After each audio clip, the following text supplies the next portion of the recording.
Shalom, nous allons étudier le Daf P Zain dans Masechet Sanhedrin et nous reprenons comme prévu à la Mishnah qui se situe une dizaine de lignes à la fin du Daf P Vav. Amud Bet, la Gemara nous explique un peu, la Mishnah nous explique le din de Zaken Mamre.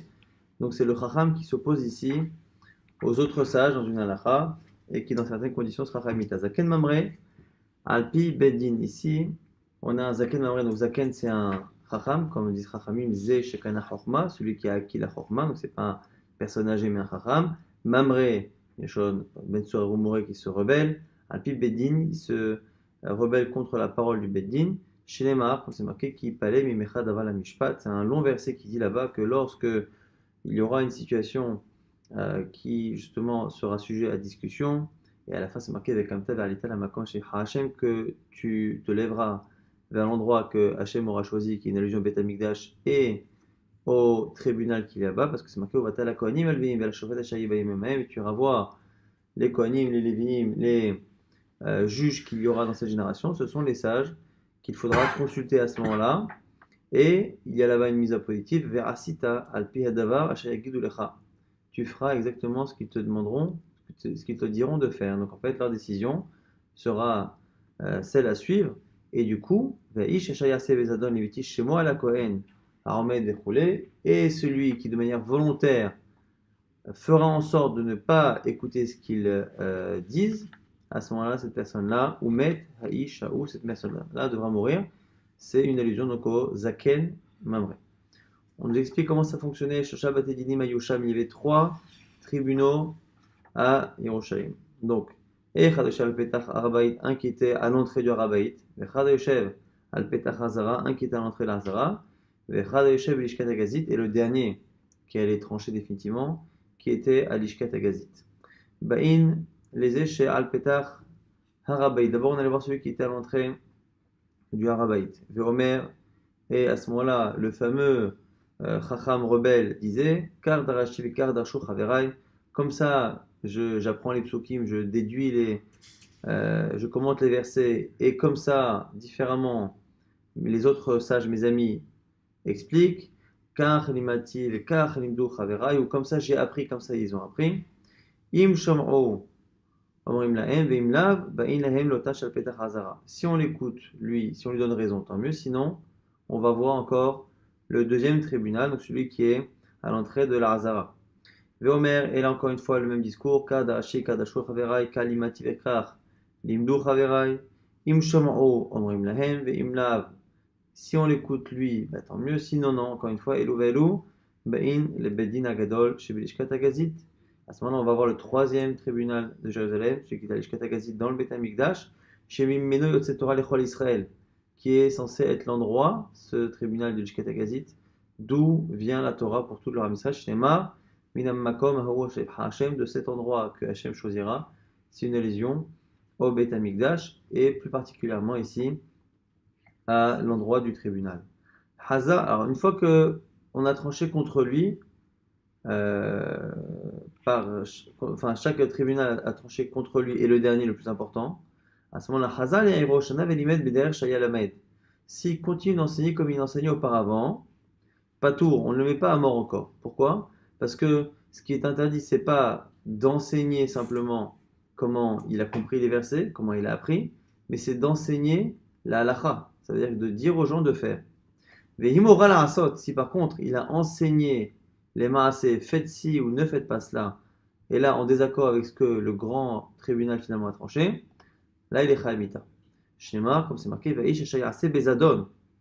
C'est marqué, et l'homme qui fera ça de manière volontaire. Comment on peut parler de faire alors qu'ici on parle que d'enseignement? Et donc, alors qu'on parle d'enseignement, on parle d'une action de faire, c'est forcément que c'est un enseignement qui termine par une action. C'est le fait que par son enseignement, les gens vont pratiquer différemment de ce que le Bedin a fait. Mais s'il ne fait que dire, voilà, moi je suis toujours pas d'accord avec ce que le grand Bedin a dit, je pense qu'ils sont trompés sur l'explication du verset, je pense que c'est pas ça l'halakha le Moshe Sinai, tant qu'il ne dit pas de pratiquer l'halakha comme il a dit, qu'il le dit Bederech Limud, comme un enseignement, il est pas tour, et non chayav sheoreh la asot, il ne sera chayav que lorsqu'il aura enseigné de faire.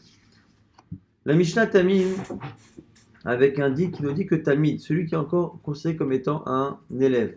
Alors Talmid, on verra, c'est moins de 40 ans. On estime que jusqu'à 40 ans, on ne peut pas avoir la maturité pour pouvoir enseigner. Et celui qui n'est que Talmid, donc qui ne peut pas enseigner, chez Ora la Asot, il a ici fait vraiment tout ce qu'il faut pour être Amita. Il a même enseigné dans sa ville qu'il fallait non seulement l'écouter, mais il fallait pratiquer comme ce qu'il a dit. Malgré cela, il est patour. Pourquoi? Parce qu'on considère que finalement son enseignement n'en est pas un, puisqu'il n'est pas en âge d'enseigner, donc normalement il ne devrait pas être écouté. Et la Mishnah conclut en disant Nimsa homo kulo. Il se trouve que finalement une halakha qui était normalement censée être à son désavantage, finalement l'avantage. Le fait qu'il ne peut pas enseigner est un désavantage à l'origine, mais là ici en l'occurrence, c'est ce qui lui sauve la vie, et donc c'est comme ça que la Mishnah conclut. On va avoir deux braïtot qui vont expliquer un peu mieux ces versets et ces dinim-là. Première braïta, Tano Rabbanan, qui palait mimecha davar. Donc le verset là-bas commence, qui palait mimecha davar, lorsque, d'avoir ici c'est un sujet de halacha, qui sera pelé mimecha, c'est-à-dire que ça va t'échapper, ça va être trop compliqué, et c'est là qu'on va avoir cette marloquette-là. On nous dit quoi dans cette braïta? Qu'est-ce qu'on apprend? Bemoufla, chez Bevedin Akatou Medaber, que ça ne concerne qu'un dayan, qu'un rave qui a un statut de ici moufla, mouflé, c'est-à-dire quelqu'un qui connaît bien la lacha. Et donc, a priori, encore une fois, ça exclut celui qui est trop jeune, qui n'est pas arrivé à la situation où il peut enseigner. Tosfot exprime que c'est un des rares cas où on traduira ici mouflé ou moufla comme étant une allusion ici au rave. Mimecha, on a dit qui palait mimecha, de toi. Donc, qui palait mimecha, Zé Yoetz, c'est venu nous apprendre que c'est quelqu'un qui est censé connaître aussi tout ce qui est Aïbour Hashana par rapport à l'année. Des fois, on devait rajouter un 13e mois, puisque l'année solaire et l'année lunaire doivent les deux ne pas se décaler. Or, l'année lunaire comporte 10 jours de moins, ce qui fait qu'on se décale à peu près de 30 jours en 3 ans. Et donc, de manière générale, il faut, à un moment donné, rajouter un 13e mois pour faire en sorte que les fêtes continue d'être en bonne saison, parce que c'est marqué Shamor et Chodesh Aviv. Il faut garder le mois du printemps, donc il ne faut pas que ça se décale. Alors, d'où on sait que ici, Mimecha, c'est une allusion au fait que le Chacham, il doit avoir la capacité d'être Merabé Hashana, de fixer qu'il y a un 13e mois ou pas. Mais Chen Omer, comme c'est marqué dans les versets, Mimech Yatsa Choshev al Hashem, Ra'a Yoes Belial. C'est là-bas dans Nahum, qui dit de toi est sorti Choshev al Hashem, quelqu'un qui pense à propos d'Hashem, Ra'a du mal. Yoetz Belial, qui conseille Belial du mal, parce que Belial c'est toujours une contraction de Belial, quelqu'un qui ne veut pas accepter le joug d'Akadosh Baruch Hu. Et donc ici, Mimecha c'est une allusion au fait que quelqu'un est Yoetz, et Yoetz c'est une allusion au fait que la personne est capable de trancher s'il y a un 13e mois ou pas. Qui parlait Mimecha Davar Zo Alacha, Salacha Misinai. Donc ça vient nous apprendre finalement, à partir de là, on va commencer à apprendre les sujets. Que s'il y a une discussion entre le fameux Chacham rebelle et son Beddin, puis à la fin le Beddin de l'Ishkat Agazit, que ça concerne Davar, donc c'est Al-Khalem Moshe Misinai, que ça concerne d'Alachot de Nida, de Zava, qu'on verra par la suite, finalement, petit à petit, la Gemara va énumérer à partir de mots qui sont dans le verset. À chaque fois, elle va trouver des allusions au fait que finalement les sujets les uns après les autres sont des sujets qui peuvent permettre de mettre à mort le Chacham qui se rebelle contre le Beddin. Donc non seulement les sujets classiques, mais même d'avoir Al-Khalem Moshe Misinaï, c'est-à-dire il y a Al-Khalem Moshe Misinaï, c'est-à-dire qu'il n'y a pas de source. Al-Khalem Moshe Misinaï, nous dit Rambam, c'est quand on cherche le mécor d'une halakha, de toute façon dans la Gemara on cherche le mécor, d'où on sait cette halakha, on la sait. On sait que le hétrog c'est le hétrog, on sait que c'est que... Mais on cherche. Des fois on trouve. Quand on ne trouve pas, on dit Al-Khalem Moshe Misinaï. Sur Al-Khalem Moshe Misinaï, quand il y a un désaccord là-dessus, on a pu penser qu'on ne va pas le mettre à mort pour un truc pareil, comme Ashvalan que oui. La Mishpat, ici la Mishpat, Zehadin. C'est une allusion ici à Din, et Rashi nous dit c'est quoi Din? Din c'est Xera Shava. Dans les 13 manières de déduire des halachot, des psukim de la Torah, il y en a un qu'on appelle Xera Shava. Le fait qu'un mot, qu'une expression soit marquée à un endroit de la Torah à un autre endroit, même si les deux parachiotes qui comportent ces mots n'ont aucun rapport, nous on a une Kabbalah, la Khalem Moshe Misinaï là aussi, plus ou moins, que les deux sujets finalement ont un lien halachique, c'est-à-dire qu'on transpose la halachot de l'un à l'autre parce que l'expression on ne peut pas le faire partout parce qu'il y a plein de mots qui sont répétés plusieurs fois dans la Torah. Donc même par rapport à Ngzera Shabbat. Ben dam les dames, la suite du verset qui parlait, la mishpat, ben dam les dames, ou ben li les din, ou ben nega les nega, et dam les dames, entre le sang et le sang, ben dam nida, ben dam leda, ben dam ziva, que ce soit finalement une marloquette entre le chacham et les autres, au sujet du sang de nida, au sujet du sang de leda, d'une femme qui a accouché, dam ziva ou d'une femme qui est zava, quoi qu'il arrive, s'il y a une discussion par rapport à cela, quoi qu'il arrive, on mettra à mort le chacham. Ben din, la din entre un din et un din, c'est ben din nefashot, ben din mamonot, din makot, quels que soient les dinim ici. Donc les dinim, c'est vraiment les jugements classiques. Donc nefashot, c'est une peine de mort. Din mamonot, c'est quelqu'un qui doit l'argent à un autre. Makot, c'est les cas où on fera malkout. Et vous allez voir que par la suite, on aura une seconde braïta qui, elle, va donner un peu plus de détails, qui expliquera en fait que c'est pas par rapport à un cas précis. Il y a un bonhomme, un il dit faut le tuer, l'autre dit il faut pas le tuer, et qu'il s'oppose. C'est par rapport à une marloquette, tout le monde une marloquette qui existe depuis très longtemps sur le sujet de marloquette Tanaïm, et nous on dit qu'il faut trancher comme Chachami par exemple, et pas comme l'autre, ou inversement, et lui s'obstine à faire la lacha comme ceux, ou comme celui comme qui on n'a pas tranché. Ben nega, les nega, entre une tâche et une tâche, donc c'est nega tsarat. Pourquoi on dit entre nega et nega? C'est qu'il y en a plusieurs. Nigra Adam, l'étage de tsarat sur l'homme. Nigra Batim sur les maisons, Nigra Gadim sur les habits. Divrei, à la fin, Divrei Rivot Bisha'arecha, c'est marqué à la fin. Divrei, Elu Haramim, Varachim, Vaekdeshot. Ici, Divrei, c'est parole, et Haramim, Arachin, Ekdeshot, c'est tout ce qui est lié à la parole. Quelqu'un qui dit ça, c'est Cherem, qui dit je donne ma valeur ou la valeur de mon enfant, je la donne au Beth Amikdash, on devra faire un RR de la personne. Ekdeshot, c'est le fait de dire ça, c'est Ekdesh, ce sont des halachot qui naissent à partir d'une parole de l'être humain, et là aussi par rapport à une certaine marloquette précise. Si le Zaken Mamre s'oppose à la vie du grand Sanhedrin, il sera Chayav Mita. Rivot, Zoashka Sota, Rivot, c'est par rapport à une sorte de dispute entre un homme et une femme, c'est la Sota. Arifat et Zoarifat, donc Ashkat Sota et Arifat Regla, et aussi la Arifat Regla, donc le fait de tuer la génisse lorsque l'on trouve un corps en dehors d'une ville et qu'on ne sait pas qui l'a tué, on doit tuer une génisse et les sages doivent plus ou moins demander pardon pour expier la faute qu'ils auraient indirectement dans la mort de cette personne-là. Et Tarat Metzora est le fait de purifier le Metzora. Et à la fin, Bisharecha, Zoleket, Shicha, Upea, comme c'est marqué au sujet des pauvres, Ve'achlu Bisharecha, que tu laisseras des parties pour les pauvres et qu'ils mangeront Bisharecha dans finalement tes portes. Et donc du coup ici, c'est une allusion, Bisharecha, à Leket, Shicha et Pea, toutes les matanotes qu'on laisse pour les pauvres. Donc PA c'est un coin du champ qu'on doit laisser pour les pauvres. Leket et Shicha. Leket c'est ce qu'on a coupé mais qui est tombé derrière nous. Et Shicha c'est les gerbes de blé qu'on a vraiment préparées. Et quand on a embarqué les gerbes de blé, on en a laissé. Ce qui est oublié doit être laissé aux pauvres. Ve'achlu bisharecha. Comme ça ils mangeront.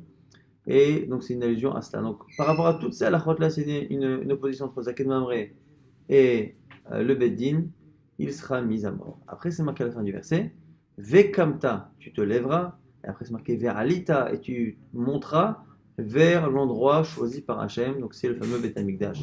Vekamta, mi Beddin, tu sortiras du Beddin, Veralita, et tu monteras, ça t'apprend au passage, mais la mèche est Beth Amikdash, Gavoa, mais Israël, que le Beth Amikdash, ça t'apprend que le Beth Amikdash est plus élevé que Eretz Israël. Alors Tosfot nous dit plus élevé qu'Eretz Israël, mais pas plus élevé que les autres montagnes de Jérusalem. Bon. Eretz Israël Gavoa Mikol Aratzot, et Eretz Israël, au passage, est plus élevé que toutes les autres terres du monde. Alors vous allez me dire quelle est la source ici? On l'a pas. En Amakom, et la Mesh Amakom, Gorem, et à la fin, c'est marqué que tu iras, tu monteras vers l'endroit que Hachem aura choisi. De là, tu vois que c'est l'endroit qui justifie la peine de mort. C'est-à-dire que si au final tout se passe comme il faut, mais le Beddin finalement ne vient pas s'opposer à lui alors qu'il est au Beth Amikdash, on ne pourra pas le mettre à mort, puisqu'au final, il faut, c'est le Makom qui est Gorem, c'est l'endroit choisi par Hachem qui à la fin sera déterminant pour qu'on puisse mettre à mort ce Zaken Mamré. La Gemara au passage ouvre une parenthèse, elle dit Bishlama Bet Hamikdash Gavo Mer Israël Dirti Alita. La Gemara dit attends, le fait que le Bet Hamikdash soit plus élevé qu'à Israël, je le sais pourquoi, parce que c'est marqué que quand tu auras un désaccord entre un Chacham et son Beddin dans n'importe quel coin d'Eretz Israël, tu te lèveras et tu monteras au Bet Hamikdash. Ça donne l'impression que de n'importe quel endroit d'Israël, pour aller au Bet Hamikdash, il faut que je monte. Donc effectivement, le Bet Hamikdash est plus haut, plus élevé que tout Israël. Mais ce que tu m'as dit après, que Eretz Israël est plus élevé que le reste du monde. Qui t'a dit ça? Qui a dit à un moment donné que quand je viens de Chutz Laaretz et que je vais en Eretz Israël, c'est toujours une alia? Qui t'a dit? Alors la Gemara dit, mais n'allez d'où on le sait, Dirti, c'est marqué dans Yamia. La reine Ine Yamim Baim Neum Hashem, c'est pourquoi les jours vont venir, Neum Hashem, c'est une promesse Hashem. Et lo yomru od Chay Hashem Hashem Eilad Ben Israël, mais Eretz Israël, un jour viendra où les gens ne diront plus le Dieu vivant qui a monté les Bnei Israël d'Égypte, qui im Chay Hashem Hashem Eilad Asher Yavi et Zera Bet Israël, on dira Chay Hashem, qui a monté et qui a amené, mais qui a monté au passage le plus important, les descendants d'Israël, mais Eretz Safona, Mikol Aratzot, des terres du nord, Mikol Aratzot, et de toutes les terres Haché Dartim, dans lesquelles il les a exilés, Sham Ve'eshu, Al-Matam, ils reviendront sur leur terre. De là, on voit que l'allusion au Kibbutz Nchai Amo Israël, qui se fera à la fin des temps, on dit que finalement, Akadosh Baruch Hu montrera les Bnei Israël de toutes les terres, de tous les pays du monde, il les montrera en Israël, donc on voit qu'Israël est plus élevé que toutes les terres. Alors, est-ce qu'on parle au niveau géographique, ça fait au niveau du niveau de la mer? Pas forcément, parce que c'est pas très intéressant et c'est pas forcément vrai. L'idée, encore une fois, c'est plutôt au niveau de l'élévation spirituelle, le Beth Amikdash par rapport à tout Israël, et évidemment Israël par rapport au reste du monde. C'est toujours une alia d'aller d'un endroit à un autre. Tanoura Banan, une braïta maintenant, qui va donner encore une fois quelques détails. Zaken Mamre Eno Chayav Ela Al Davar Shizono Karet Veshigigato Hatat. Ah, d'abord, nous dit ici, premier avis, dit Rabbi Meir, que pour que le Zaken Mamre soit Chayav, il faut encore une autre condition. Il faut, rappelez-vous que ça concerne une des choses qu'on a citées, il faut qu'il s'oppose d'abord au Bedin, puis qu'on aille voir le premier, le deuxième, le troisième, le dernier au Bedin de Jérusalem qui est l'Ishkatagazit, et qu'à la fin il revient dans sa ville, et qu'ils disent, voilà, je continue de ne pas être d'accord avec ce qu'on a dit, ce qu'on dit les Chachamim de Shkatagazit, et non seulement je ne suis pas d'accord, mais il faut que vous fassiez à la Khalema, il faut faire comme moi. Ne les écoutez pas. Ils ont dit que c'est assaut, c'est moutard. Ils ont dit que c'est moutard, c'est assaut. Mais nous dit, Rabbi Meir, c'est pas suffisant. Il faut que l'erreur que les gens vont faire à cause de lui, il faut que ce soit quelque chose qui soit passible d'un korban khatat, s'ils l'ont fait de manière involontaire, et s'ils l'ont fait de manière volontaire, chayav karet, de retranchement de l'armée Israël. Si c'est une avera qui est moins grave, qui est juste simplement interdite dans la Torah, un lave, à ce moment-là, on ne met pas à mort le Zaken Mamre. Rabbi Yehuda Omer, Rabbi Yehuda n'est pas d'accord. Il dit non. Adavar Shekaro Midivre Torah Perushom Midivre Sofrim. Pas du tout. À partir du moment où c'est une halakha qui est marquée dans la Torah, simplement elle est mentionnée dans la Torah. Alors, la discussion, elle porte forcément sur l'explication de Chachamim. À partir du moment où c'est marqué dans la Torah, que ce soit karet, chamita, khatat, lave, n'importe quoi, c'est marqué dans la Torah, c'est mis dans la Torah, c'est un lave, c'est un assez dans la Torah. À partir du moment où c'est marqué dans la Torah et que les chamim ne sont pas d'accord et que lui vient s'opposer, il est chamita. Rabbi Shimon de plus en mer, afilou digduk echad mi digduke sofrim. Il dit non, lui-même un détail. Même un détail, c'est-à-dire même une manière d'apprendre dans les 13 midot que la Torah est nidreshet avec ces 13 midot, il sera un chamita. Donc on a ici 3 niveaux de gravité. Selon Rabbi Meir, on ne peut le mettre à mort que si son enseignement a provoqué un issour karet.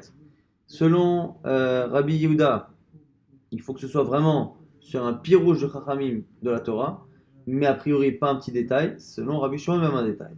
Et la Gemara va expliquer pourquoi chacun s'oppose à l'autre. Maïtamad Rabbi Meir, pourquoi selon Rabbi Meir il faut karet? Lui, il fait une Xerashah Gamar, Davar, il apprend Xerashava du mot Davar. Chez nous, on a marqué encore une fois, Tivacha, dans notre paracha, qui parlait Mimechad Davar la Mishpat. Lorsqu'une Davar sera sujet à discussion, Davar, c'est ça le sujet. Or, Tivatem, c'est marqué par ailleurs, Vene'elam dava me'ene haka'al. On parle là-bas du cas où le Sanhedrin s'est trompé et a autorisé quelque chose d'interdit et la majorité du Tzibour a fauté à cause de l'erreur du Sanhedrin. Là-bas, c'est marqué Vene'elam dava me'ene haka'al. Le Kaal, l'assemblée, n'a pas su, a fermé les yeux, n'a pas été au courant de l'erreur du Kaal. Et là-bas, Malehalan davar shechaz no karet. Al shigato hatat. Là-bas, ça parle de quelque chose qui est khayat karet de retranchement. Afkan chez nous, davar shechaz no karet. Al shigato hatat, ça parle de quelque chose qui est khayat de retranchement de karet si on le fait de manière volontaire.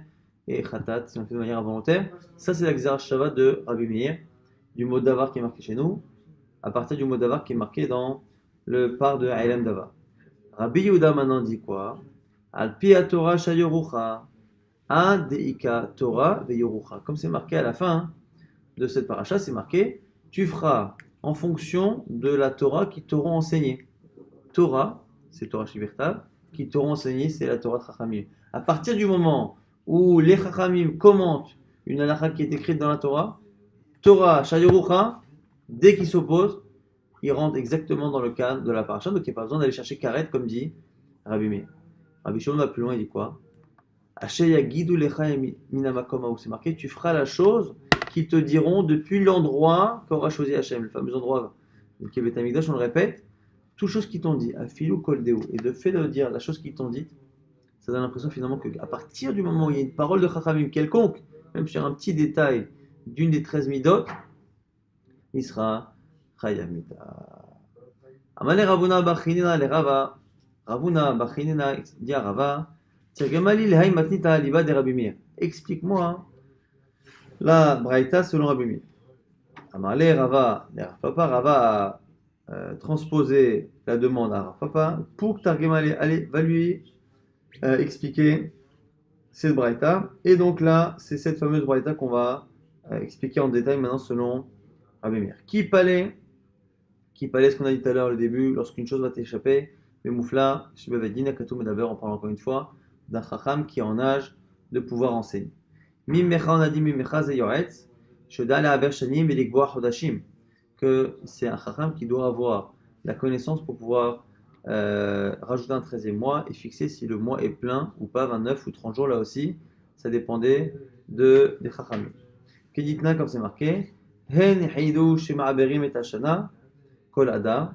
Ici, c'est une allusion, c'est une Mishnah dans Edoyot qui dit là-bas qu'il y avait Rabbi Ushua et Rabbi Papias qui disent que la question, c'est qu'il y avait une marloquette. Eux disaient que pendant tout le mois de Hadar, on peut fixer si on va rajouter un 13e mois. Jusqu'à la fin de Hadar, même si on a dépassé Purim, on a fait Purim, on pouvait encore après décider de rajouter un autre Hadar avant Nissan. Shayomrim, Adapurim. Et par contre, les Chachamim face à eux disaient non, jusqu'à Purim. Et donc ce serait ça, justement, le sujet de Marloquette, c'est des Hila Gisa Kacharech Hames Be Pesach, Veila Gisa Kacharech Hames Be Pesach. Parce que quoi qu'il arrive, si c'est l'un qui a raison et pas l'autre, on se retrouve toujours à avoir un problème de se tromper sur un Pesach. Si finalement, on n'aurait pas dû rajouter un 13e mois. Donc imaginons que selon un, il faut rajouter un 13e mois. Et selon l'autre, il ne faut pas. Donc s'il ne fallait pas rajouter le 13e mois, alors que finalement, on l'a rajouté, c'est-à-dire que Pessar, c'est tout de suite. Et alors que tout le monde croit que c'est Hadar à cause de ce Zaké de Mamré, finalement, les gens vont manger de la matzah en pensant qu'on est Hadar Sheni, Hadar Bet, et finalement, c'est Pessar. Et de l'autre côté, c'est l'inverse. Si finalement, on aurait dû justement faire Hadar, lui il dit que c'est Pessar, donc ils vont se retenir de manger de la matzah, du Hametz un mois avant, et en fait c'est le mois d'après où ils vont se tromper. Donc je dis l'Agmara, c'est que quoi qu'il arrive, Miman Hacha, on va avoir un souci, c'est qu'il va y avoir un problème ici de Hametz de Pessar. Tosfot, assez facile ici, Deila et Gissa, pose une question, dit qu'attends, il y a un problème parce que cette marque entre Rabbi Ushua là-bas, Rabbi Papias et Chachamim, est-ce que les Khatrila ont fait ce truc-là là, de rajouter un 13e mois après Purim ou pas? C'est une marque. Est-ce que les Khatrila, c'est bien de le faire? Si le Rav demande si on le fait ou pas, un il dit écoute, tu as jusqu'à la fin Hadar, Et Chachamim te diront non, tu as jusqu'à Purim. Mais quoi? Mais si ça a été fait, nous dit Tosfot, il n'y a pas de question. Si ça a été fait, tout le monde est d'accord que ça fonctionne. Et donc, si finalement on a été Meraber le mois, il n'y aura pas de marloquette entre Rabbi Ushua, Rabbi Papias et Rabbi Chachamim si finalement il faut écouter ou pas. Et donc, où est-ce que tu vas arriver à bouffer du Hametz à Pessah? Et Tosfot reste sur la question. Tosfot n'a pas l'air d'avoir la réponse. En tout cas, la Gemara dans ça. Davar, Zé Alakha, on a dit, c'est Alakha Moshe Missinai. Alors, exemple, je ne sais pas si c'est un exemple ou si c'est le seul cas, mais a priori, il n'y a pas de raison que ce soit un seul cas. Exemple d'Alakha la Moshe Missinai. Ilchot Ahad Asa, les Alachot du 11e jour. Alors, petite introduction pour les Alachot du 11e jour. Dans la Torah, il y a deux problèmes d'impureté liés à un écoulement pour une femme, ce qu'on appelle Zava et ce qu'on appelle Nida. Comment ça fonctionnait? Aujourd'hui, c'est un peu compliqué. Enfin, on a simplifié plutôt. On a fait en sorte que tout écoulement d'une femme est considéré comme étant Zava, dans le doute, et donc du coup, c'est 7 jours. Mais à l'époque, avant que les femmes prennent cette romra sur elles, à l'époque, c'était plus compliqué. Pourquoi? Parce que, à la Chala Moshe Sinai, déjà première chose, c'est qu'il y a un temps dans le mois de Zava qui est 11 jours. Ce qui veut dire que si une femme est pendant ces 11 jours-là, elle interprétera un écoulement qu'elle verra comme étant un écoulement de Zava. Alors, en fonction qu'elle le voit une fois, deux fois, ou qu'elle le voit pendant 3 jours de manière continue, elle s'appellera Zava Ktana ou Zava Gdola. Okay. Petite Zava ou grande Zava. Ça, c'est pendant les 11 jours. Dès qu'elle sort de ces 11 jours, elle rentre dans une période potentiellement Nida. Et pendant cette période de potentiellement Nida, lorsqu'elle a un écoulement, elle aura le statut d'une femme Nida. Et donc en général, c'est le temps de l'écoulement, ou 5 jours, mais les 7 jours, c'est par rapport à Zava. Ça, c'est le din qu'il y avait dans la Torah, et la complexité qu'il y avait à l'époque, c'est que finalement, c'est un système qui n'est quasiment jamais interrompu. Ce qui demandait finalement aux femmes d'être tout le temps concentrées depuis leurs 12 ans, Vitam et Tanam, concentrées sur dans quelle période elles étaient. Elles devaient garder un cheshbon constamment, et même après un accouchement où il y a une période d'impureté de 7 ou de 14 jours suivie d'une période de pureté de X temps, il fallait exactement savoir quand est-ce que ça se terminait pour reprendre le compte de Zava et Neida, d'où le problème compliqué, comme c'est marqué au début de Masechet Brachot, que David Ameller, il dit, n'est-ce pas que je suis chassid parce que j'essaye de faire la différence entre ce qui est un effet et ce qui n'est pas un effet. Pourquoi c'est important de savoir si la femme qui a fait une fausse couche, l'enfant a plus ou moins de 40 jours? Parce que s'il a plus de 40 jours, c'est un accouchement. Si c'est un accouchement, il y a toute la période de pureté et d'impureté, et ce n'est qu'après qu'on commence à faire Zava et Nida. Alors que si c'est moins que cela, ça reste finalement rien du tout, et donc elle reste dans le compte de Zava Nida d'avant.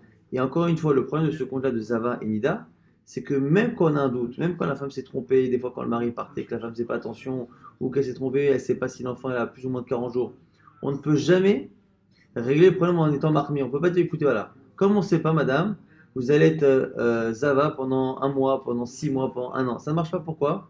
Quoi qu'il arrive après, on va reprendre. Et si on reprend avec un décalage, on finira toujours à un moment donné par statuer mal et arriver à autoriser ce qui est interdit. Et donc c'était tellement compliqué que c'est pour ça que c'est marqué à la fin de Masechet Nida, je crois que c'est bizarre qui dit que les notes Israël, elles ont pris sur la Khumra, que c'est la seule Khumra qu'il y a à faire, c'est quoi? C'est de considérer tout comme étant Zava.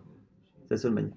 Et donc de dire finalement qu'on est définitivement dans une période de Zava parce que les femmes n'arrivaient plus à tenir ce compte-là. Et c'est ça qu'on dit que Pithanida, c'est Einhen Goufa Alachot. C'est ça la majorité d'Alachot parce que c'était Kinin et Pithanida, c'était les situations de Sfekot les plus complexes. En tout cas, par rapport à cela, alors j'ai oublié de préciser, donc on a 11 jours de Zava. Et dans ces 11 jours, on fait une distinction entre les 10 ou 9 premiers jours et le 11e. Le 11e, elle ne sera impure qu'un jour. Elle n'aura pas un statut de Zava définitif. La question maintenant, c'est le 10e jour. Est-ce que le 10e, il est comme le 11e et c'est qu'un jour? Ou est-ce que le 10e, il est comme le 9e? Donc les 9 premiers jours, tout le monde est d'accord que c'est un statut de Zava classique. Le 11e, il n'a pas. Et le 10e, c'est le Marloket. Deitmar. Asiri Rabbi Yochanan Amar Asiri Keteshai. Rabbi Yochanan dit que le 10e, c'est comme le 9e. Rabbi Shimon ben Akish Amar, Asiri, Keachadasa. La Gemara explique un peu leurs avis. Rabbi Yochanan Amar, Asiri, Kitshei, Matishei, Bae Shimur, Af, Asiri, Bae Shimur. Donc ici, ce qu'il nous dit, c'est que, de la même manière que le 9e jour, ça provoque un jour en plus dans le compte, pareil pour le jour 10. Shakish Amar, Asiri, Kachadasa. Sur Shakish, le 10e, c'est comme le 11e. Mahadasa, Lo, Bae Shimur, Af, Asiri, Lo, Bae Shimur. La même que le 11e jour, il n'y a pas besoin, 11e jour, elle attend le soir et elle sera pure. Pareil pour le 10e jour. Dans ce genre de discussion-là, si on tranche comme l'un et que le Zaken Mamré s'oppose et tranche comme l'autre, à ce moment-là, il sera Khamita. Alors, encore une fois, c'est un exemple de Halakha Moshe Mizrahi, mais peut-être qu'il y en a d'autres. Maintenant, Mishpat. On a dit Mishpat, c'est Adin. C'est quoi Adin? C'était Gzera Shava. Ah, c'est quoi Gzera Shava? Exemple. Alors là aussi, il y en a plein de Gzera Shava. Mais qu'il y a que le Gzera Shava que la Gemara ici veut dire, c'est quoi? C'est Din Bito Manusato. Alors pourquoi encore une fois on trouve des exemples, hein? C'est parce que la Gemara a demandé à Rava, et Rava a transmis à Rafapa, d'expliquer la Braïta selon Rabbi Meir, c'est-à-dire trouver dans tous les cas qu'on a cités, c'est-à-dire Al-Khalam Moshe Sinai, Gzera Shava, Mishpat, Din, tout cela, il faut trouver à chaque fois des cas qui correspondent à la vie de Rabbi Meir, puisque selon Rabbi Meir, on ne peut mettre à mort le Zaken Mamré que s'il y a une conséquence de karet. Donc c'est pour ça qu'à chaque fois on va trouver au moins un exemple de karet. Il y en a peut-être d'autres, mais au moins un exemple de karet. Selon Rabbi Yehuda, je crois que c'était Rabbi Shimon à la fin, quoi qu'il arrive, à partir du moment où il y a un désaccord par rapport à la moindre chose, il n'y a pas de chéla, on le met à mort. Mais selon Rabbi Meir, il faut trouver à chaque fois du karet. Alors, c'est quoi là-bas? C'est la relation qu'un homme aurait avec sa fille. Ici on dit Bito Manusato, la fille de la femme qui a Noussa. Noussa, c'est la femme qui l'a contraint à avoir une relation, mais en réalité, l'Avdavka, c'est le simple fait qu'il ait une relation avec une femme sans mariage, mais en général, à l'époque, sans mariage, la femme ne voulait pas, donc du coup, c'était très souvent un Noussato. Mais en réalité, c'est à partir du moment où c'est la fille qui n'est pas la fille de sa femme, puisque c'est pas sa femme, bah, c'est sa fille à lui, mais c'est pas la fille de sa femme. Donc dans la Torah, on parle de la fille de sa femme. On n'a pas le droit de toucher à la fille de sa femme. Avant même que ce soit notre fille, Birchal. La fille de notre femme, elle est interdite. On n'a pas le droit de toucher à la fille de sa femme. Maintenant, dans le cas où elle n'est que sa fille à lui, mais elle n'est pas la fille de sa femme, puisque la femme en question n'est pas sa femme. D'où on sait alors. Amarava, Amar li Rabbi Yitzhak bar Avdumi. Rabbi Yitzhak bar Avdumi a dit Atia hena hena, atia zima zima. Donc le fait que ce soit interdit, c'est marqué. Simplement, quelle est la sanction que l'on applique à cet homme qui a une relation avec sa propre fille? D'où on sait qu'on le met à mort par srefa, par le feu, qui est une des sanctions les plus graves. On l'apprend de Hena, Hena, Zima, Zima. Alors ici, en fait, on a trois parachutes. On a une paracha qui parle d'un homme qui a une relation avec sa belle-mère. Après, on a une paracha qui parle de la relation avec la fille de sa femme. Et après, celui qui a une relation avec sa propre fille. Et on a une double, finalement, Xera Shava. C'est marqué Ervat Bat Bincha. Ervat bat bincha bitecha lot egale ervatan ki ervatan na. Donc il dit, c'est marqué là-bas, tu ne toucheras pas à la erva de la fille de ton fils, la fille de ta fille, tu ne dévoileras pas donc leur nudité, qui ervatecha henna, car c'est ta nudité, henna. Donc on a ici l'expression de henna. Ça c'est pour sa petite fille, on ne sait pas encore que c'est sa fille, on va la prendre au passage. Ervat isha ubita lot egale. Et bat benal et bat bita lot ikar legalot ervata, shara henna zimahi. Là-bas, on parle d'un homme qui touche à la fille de sa femme ou à la petite fille. Et là-bas, c'est marqué Hena. Donc déjà, avec ce Hena, Hena qui est marqué avec la fille de ma femme, Hena qui est marqué avec ma petite fille, déjà on apprend que la sanction sera la même, et surtout, que de la même manière que pour sa femme, c'est à la fois les petits-enfants de ma femme et à la fois les enfants de ma femme, quand pour moi-même c'est marqué mes petits-enfants, c'est aussi mes enfants. Pourquoi? Parce qu'on peut apprendre l'interdit par Kalvachomer, mais une sanction par Kalvachomer, on ne peut pas l'apprendre. Si déjà les petits-enfants, c'est Chad Mita, a fortiori l'enfant, on ne peut pas dire. Donc du coup, c'est Hena Hena. Maintenant, le type de sanction dont on l'apprend de l'expression Zima, qui est marquée dans les enfants de ma femme, et qui est marquée aussi dans le cas de la belle doche. Le Ishesha Ikar et Isha Vetima, celui qui touche à une femme et à la mère de cette femme, Zimahi, c'est pas marqué Hena. Donc Zima, c'est marqué dans la belle-mère. Et Zima, c'est marqué dans la belle-fille. Mais comme dans la belle-fille, c'est aussi marqué Hena, et que pour les petits-enfants d'un homme, c'est marqué Hena, on apprend que le feu qui est pour la belle-mère, enfin la relation avec la belle-mère, on le transpose à la relation qu'il aurait avec les enfants de sa femme, et de Héna qui est marqué dans les enfants de sa femme, on transpose à la fois que ses enfants à lui seront interdits comme ses petits-enfants, et que ce sera par le feu. C'est double exercice de Héna, Zima, Zima. En général, elle s'appelle comme ça dans la Gemara elle explique jamais ce que c'est ça. Héna, Zima, Zima, il faut savoir que c'est la fameuse Xera Shava, transmise par Rabbi Israël Baravodimi, qui ici est un exemple, selon Rabbi Meir, de Issour Karet, qui y ait un Xera Shava. Ben Dam les dames entre le sang et le sang, Ben Dam Nida et Dam Leda, Dam Ziva, que ce soit une marloquette par rapport au sang de Nida, de Leda de l'accouchement ou de Ziva.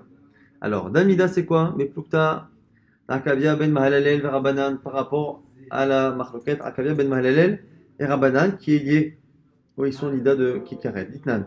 Dam Mayarok, Akavia Ben Mahalalel Metame, Chachamim Metarim par rapport aux couleurs de sang, en fonction de la couleur de sang, on peut déduire de l'origine du sang, donc pour savoir si finalement la femme est nida ou pas.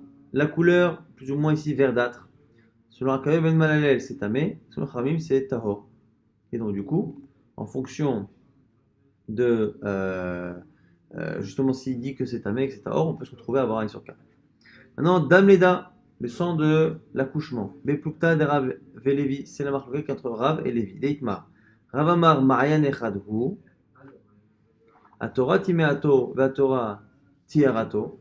C'est marloquette, vous savez qu'on l'a cité tout à l'heure, lorsque une femme accouche, elle a une période d'impureté, c'est-à-dire qu'une période où quoi qu'il arrive, elle est impure. Et après cela, elle a une période de pureté. Donc quand c'est par exemple 2 semaines pour une fille, c'est 2 semaines d'impureté quoi qu'il arrive, et à la fin 80 jours d'impureté quoi qu'il arrive. Et la question, c'est est-ce que quand on dit qu'il y a du sang impur pendant 2 semaines, quoi qu'il arrive, et du sang pur après, est-ce que c'est la même source ou c'est ce qu'on estime que ça vient de deux sources différentes?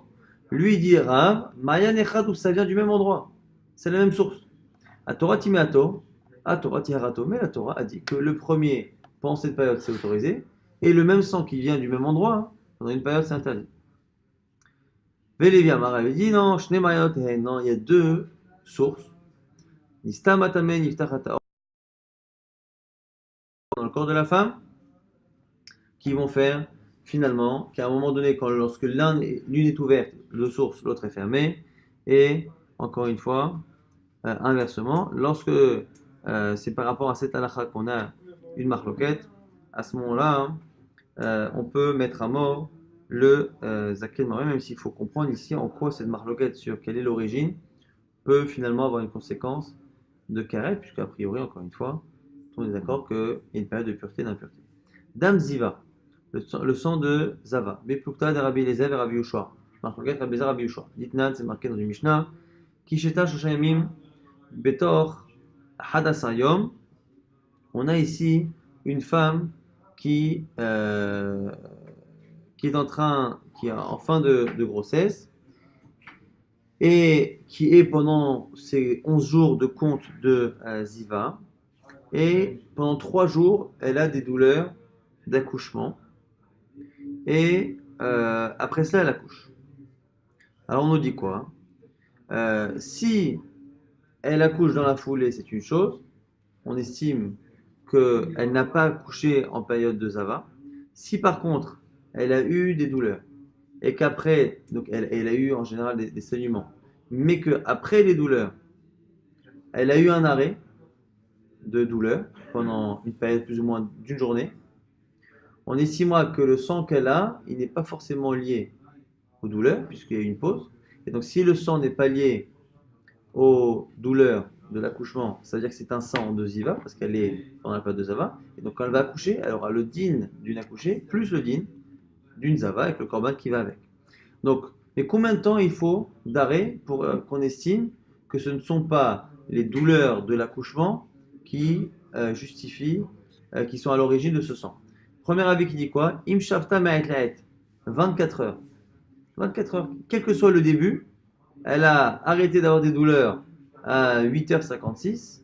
Si jusqu'à 8h56 le lendemain matin, c'est le cas, elle sera considérée comme étant Zava, Yolede Zava, donc à ce moment-là, Ma'etlaet Veyalda, qu'elle accouche, Un réseau Yoledet Bezor, on dira qu'elle a couché en étant Zava et donc elle cumule les deux statuts. Divrei Rabbi Eliezer, c'est Rabbi Eliezer. Rabbi Yoshua, Omer Rabbi Yoshua dit non. Laïla Vayom, Kelele Shabbat Veyomo. Il faut une nuit complète et un jour complet. Donc déjà, il faut attendre que l'un des deux arrive. Donc si c'est en pleine journée, il faudra attendre que la nuit arrive. Et en plus, il faut que ce soit dans le sens comme Shabbat, comme la veille de Shabbat et son lendemain, c'est-à-dire d'abord la nuit. Donc quel que soit l'horaire où elle arrête d'avoir ces douleurs d'enfantement, il faut attendre la tombée de la nuit qui suit, quel que soit le nombre d'heures qui reste. Il faudra attendre la tombée de la nuit qui suit pour qu'on commence à dire voilà, à partir de cette tombée de la nuit, on attend de voir toute la nuit, on attend de voir tout le jour qui suit, et c'est à ce moment-là qu'on pourra effectivement dire qu'il y a eu une interruption conséquente d'une journée, de telle sorte à ce qu'on puisse dire qu'elle est les dettes. Bezor, c'est un marqueur de Rabbi Eliezer, Rabbi Yoshua, Shata minat sa'a, velo minadam. La Gemara dit que quand on parle de pause, ici on parle d'une pause de souffrance et non pas une pause de sang. C'est encore une fois un exemple de marloquette sur lequel, si le Zaken Mamre s'oppose, on peut avoir un Chiyuv Karet. Ben din, les din, entre un din et un din, on a dit Ben din mamonot, din nefashot, din makot, que ce soit mamonot de l'argent, nefashot un meurtre ou makot des coups. Je crois que c'était à l'époque, c'était inversé, un mamonot et nefashot dans la version d'avant. Din et mamonot, Biplukta de Shmuel et Rabbi Abaou. Exemple de marloquette entre Shmuel et Rabbi Abaou. D'Amar Shmuel dit Shnaim Shilanu, dinem din. Deux juges. Alechatria, tout le monde est d'accord qu'il faut un bedin de 3 personnes. En général, pour mamonot, pour l'argent. Maintenant, pourquoi il faut 3? Est-ce que 3 c'est une obligation? Est-ce que 3 c'est parce que finalement il faut 2, mais qu'il faut un troisième pour avoir la certitude d'avoir une majorité? Donc est-ce que. Et du coup, quelle est la conséquence? Et que se passe-t-il si finalement ils ont jugé à 2 et que les deux ont été d'accord? S'ils sont 2, qu'il y a un partout, bon, on n'a rien gagné. Mais est-ce qu'on peut dire que d'un côté, ils sont 2 et les deux ont été d'accord que c'est tamé? Le troisième, il aurait servi à quoi de toute façon? Il aurait été d'accord, il était en désaccord, dans tous les cas, ça ne change rien. Et le troisième n'est qu'une précaution que l'on prend pour éviter de se retrouver sans la majorité, avec 2. Mais là, on a eu la majorité. Alors, bien, Shmuel dit, s'ils l'ont fait, din et din, le din est bon. Et là, chez Nikraim, Beni Khatsouf, simplement, on n'a pas beaucoup de respect pour ce Bedin-là, et on dit que les Dayanim qui ont fait ça sont des Dayanim qui sont insolents, qui se comportent mal, qui n'ont pas de respect. Rabbi Abaou Amar, il dit Rakol, En Dinehen, dit selon Rabbi Abaou, tout le monde est d'accord qu'un Bedin qui tranche à 2, sa halakha ne vaut rien. Maintenant, Dine Nefashot. Beplukta de Rabbi Verabanan. Marloquette, Rabbi Verabanan, Tania Rabbi Omer. Venatata Nefesh Tachad Nafesh. C'est marqué dans la Torah au sujet de 2 hommes qui se battent. Et vient entre eux Ishahara, une femme qui est enceinte. Et Karawasson, dans le cas, il y a une catastrophe, c'est-à-dire que la femme est tuée. Donc 2 hommes qui se battent à mort, et le coup qui visait l'autre homme a finalement atteint une femme. Est-ce qu'on met à mort le bonhomme qui a tué la femme? Alors c'est une marloquette qu'on a vu aussi il y a quelques jours dans le DAF. Est-ce que on part du principe que puisqu'il a voulu tuer et qu'il a tué, on le met à mort? Ou est-ce qu'au final, comme il n'a pas tué la personne en question qu'il voulait, il n'est pas mis à mort, puisque très souvent on demande vraiment qu'il y ait une sorte de kavana jusqu'au bout, ve'aravlo, ve'kamalav, il fait un guet-apens et il se lève contre lui. Rabbi Omer, Natan nefesh tachad nafesh. Et du coup là-bas, en fonction de ce que l'on pense, il faut expliquer le verset. Là-bas, c'est marqué tu donneras une âme contre une âme. Donc normalement, de ce verset, on devrait avoir la preuve que même s'il a visé le bonhomme qui a tué la femme, il est Khamita. Alors là-bas, il y en a qui disent Maman, non, c'est quoi l'âme que tu donnes? C'est de l'argent. Est-ce que c'est vraiment, la Gemara dit, comment on peut savoir? Est-ce que c'est l'argent? Est-ce que c'est la vie de la personne? Et manetina les mala, venema netina les mata. À cause de l'expression netina, donner. Malé alan mamon, afkan mamon. Il y a un endroit dans le Torah où c'est marqué venatan biflilim. Celui qui est blessé. Venatan biflilim, on donnera en fonction de ce que les juges disent. Lorsqu'on donne des dommages, intérêts ou lorsqu'on doit payer le nombre de jours où la personne ne peut pas travailler lorsqu'elle est blessée. Venatan, Nathan, c'est une allusion à l'argent. Chez nous aussi, quand on dira tu donneras une âme contre une âme, ce sera aussi de l'argent. Au passage, l'idée aussi est de dire qu'on ne peut pas, quand on parle de tuer quelqu'un, on ne peut pas dire Venatan. Venatata, tu vas donner une âme contre une âme, tu ne donnes pas une âme. Quand tu tues quelqu'un, imaginons qu'il a tué la femme, qu'est-ce que tu fais? Donc tu dis qu'il faut tuer le bonhomme. Et quand tu tues le bonhomme, tu ne donnes pas une âme, à qui tu donnes cette âme? Donc Netina, c'est à chaque fois, souvent Netina, au passage, je crois que c'est un Michel Chokma qui explique ça, il y a deux passages dans la Torah où les Chachamim parfois se permettent de lire à l'envers du pshat. Tu ne mettras pas une embûche devant un aveugle. Les Chachamim dans la Chad disent non, si tu mets une embûche devant un aveugle, c'est pas bien, mais c'est pas ça le Issour. Le Issour, c'est de proposer quelque chose d'interdit à quelqu'un. Ah, mais comment on peut sortir le pshat? En un principe, à un moment, on ne change pas le pshat, on peut rajouter, on ne change pas, parce que c'est marqué là le titen. Titen. Quand tu creuses un trou devant un aveugle, tu lui donnes rien. Quand c'est marqué le titen, c'est qu'on parle de quelqu'un qui donne quelque chose. Quand je donne un verre de vin à un nazir, je lui donne quelque chose. Je lui donne un verre de vin et je lui donne aussi l'occasion de fauter, mais je lui donne quelque chose.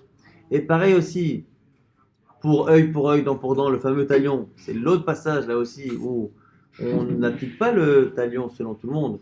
C'est toujours de l'argent parce que là-bas aussi on parle de netina, de donner, et donc là aussi c'est toujours venatan bifilim. Si on donne, c'est que c'est de l'argent, on donne quelque chose. Dîner makot. En quoi dîner makot on peut se retrouver à avoir une marloquette sur laquelle si le zaken mamré s'oppose, on peut avoir un chiyuv karet, mais plukta de Rabbi Ishmael et Rabbanan. La marloquette Rabbi Ishmael Rabbanan. Ditnan, c'est marqué dans le Mishnah. Makot, si on doit juger de quelqu'un est-ce qu'il doit recevoir les 39 coups, Bishlosha, premier avis qui dit quoi? Chachamim, qui disent qu'il suffit de 3 juges pour pouvoir déterminer si la personne doit prendre 39 coups si elle a transgressé un lave de la Torah. Shumo Rabbi Ishmael Amrou, Ben Esrim ou Shlosha. Selon Rabbi Ishmael, on a dit, en son nom, qu'il faut 23. C'est-à-dire que lui assimile finalement Makot à un problème de Nefashot. Donc de la même manière que pour mettre à mort quelqu'un, il faut 23 juges, là aussi pareil.